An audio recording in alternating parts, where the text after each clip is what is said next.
κλείσω τα παλιά, να κλείσω τα δευτεριά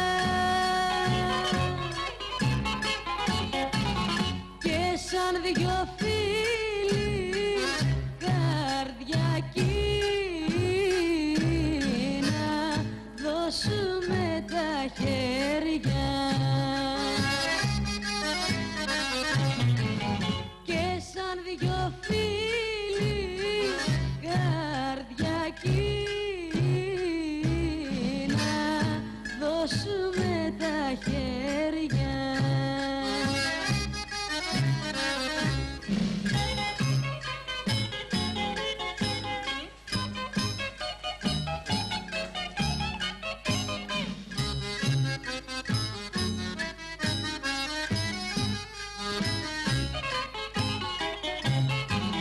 Πάνω στην κρύα σου καρδιά, χωρίς καιρό να χάσω, έριξα πάλι μια ζαριά και φέρα δύο κιάσω. Έριξα πάλι μια ζαριά και φέρα δύο κιάσω.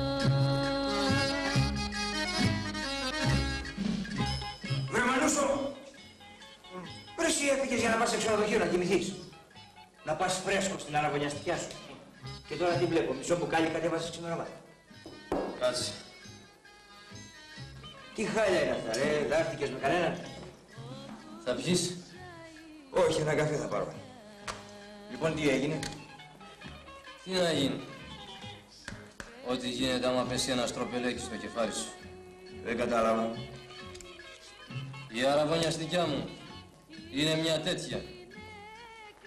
Καμουφλαρίστηκε με ένα μαύρο μαντίλι. Κρύφτηκε πίσω από το θάνατο της μάνας της. Έβγαλε τα αυτιασίδια και μου παρουσιάστηκε αγνή και αμόλυνη. Κι εγώ ο Χάνος πήγα να την ευλητώσω από τον αγαπητικό της. Τι λες? Γυναίκα μιας βραδιάς σου ψεύτικα αγαπά.